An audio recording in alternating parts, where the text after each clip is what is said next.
कहाँ जाते अच्छा इनका मुँह बोलवा दी। हेलो भाई साहब, क्या नाम आपका? नाम है बुला देते पांडे जी।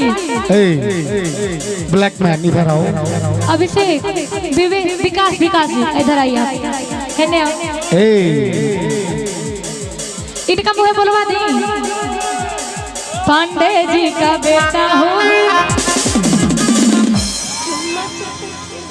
रे आवाज तो बोलो ना। अरे भाई बोल दो, का मन रख लो। एक बार बोलो। कलाकारी कैसे? इधर आओ मेरे पास। इधर आओ। कि पांडे जी का बेटा हूँ। चुम्मा चिपक के पांडे जी का बेटा हूँ। चुम्मा चिपक के लेता हूँ।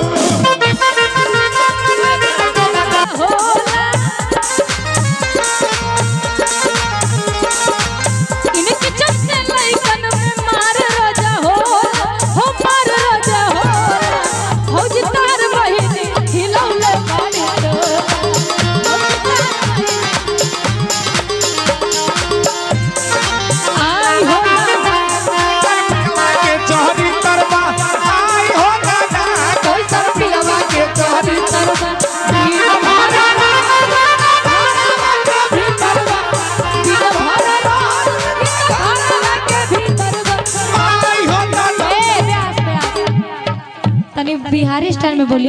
आई हो दादा, आई हो दादा, कैसा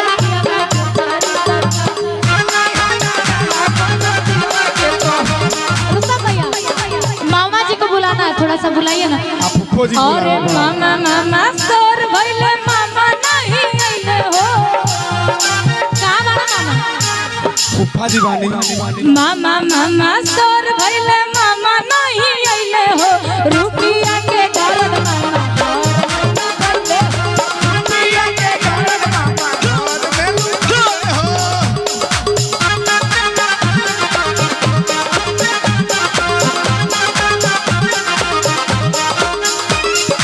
सपना जी, सपना जी, यही के कहल जाला पंडिताना घराना। यहाँ बड़ा बड़ा जन लोग डांट पे मारा जाला। बड़ी गरमी तू कुल करहो।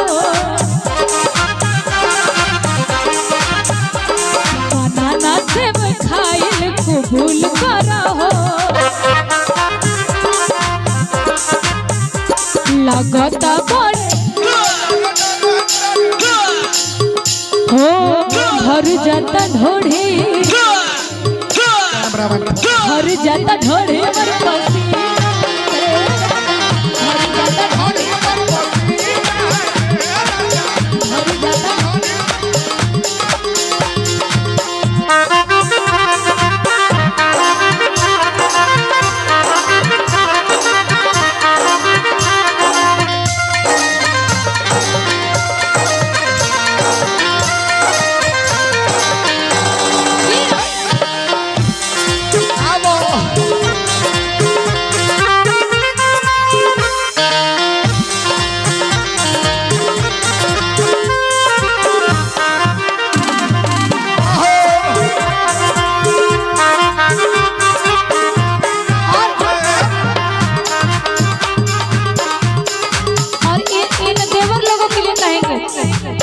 ननद बैठन वाली देवर लोग बाटे जाए, देवरों लोग गाते गावे चाहिए। हाँ, सपना जी, वशिष्ठ भैया, सोनू भैया, राजू भैया, सब लोग आए बा। सबके प्रणाम। यह भैया लोग केतली माई दरबार में आयोजन रहा।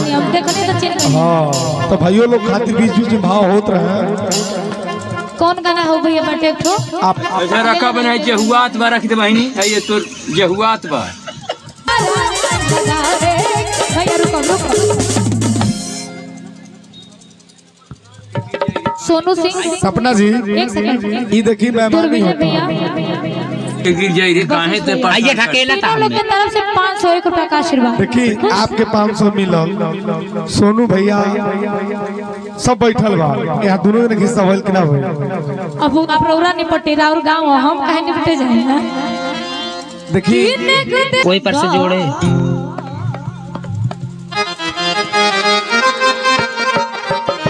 हेलो हेलो देख के चली भैया। तनी हल्ला कर दिलो करता, तनी ताली बजा दे बाबू खातिर। बड़ा सुंदर लागत है ने। ये लोगन के कमवे नहीं खे अब आई रहा होने कते हो बैठे लाज लगा हाय घुघुटा उठाई लो घुघुटा उठाई बेचारा जीव अपना जाए ना ए भैया बड़ा सुंदर भाव भाव सुनिए ना आप ही इनका घुघुटा उठा दीजिए ना आके आइए उठा दीजिए पागल ससुर भसुर बैठे हैं लाज नहीं लग रहा है घुघुटा उठाइए इनका कीने दे हो नाही घुघुटा उठावे का बाबा हो एक बार ताली हो जाता है ताली बजा दिलो आ दिल देवरो संग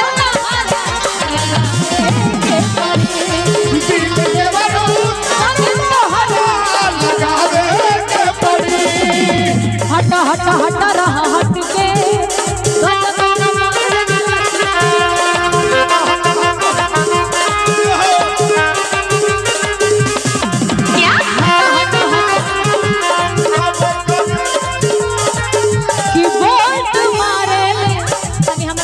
चली भैया अब कब करंट मारले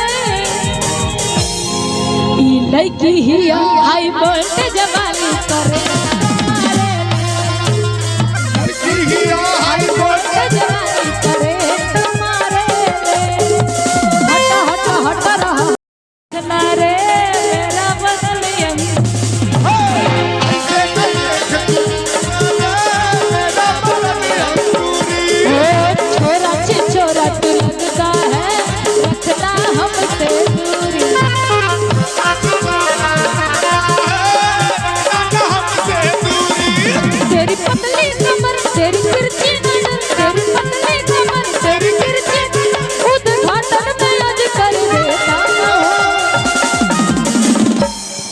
कि पांडे जी का बेटा हूँ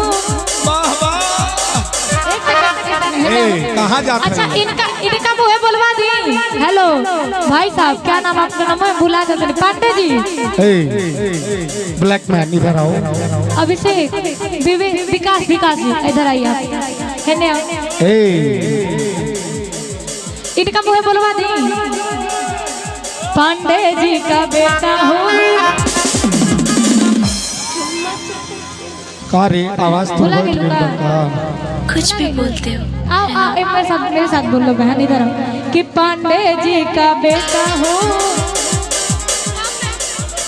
बोलो ना अरे भाई बोल दो का मन रख लो एक बार बोलो कलाकारी कैसे इधर आओ मेरे पास इधर आओ कि पांडे जी का बेटा हूँ चुम्मा चिपक के ले पांडे जी का बेटा हूँ चुम्मा चिपक के लेता हूँ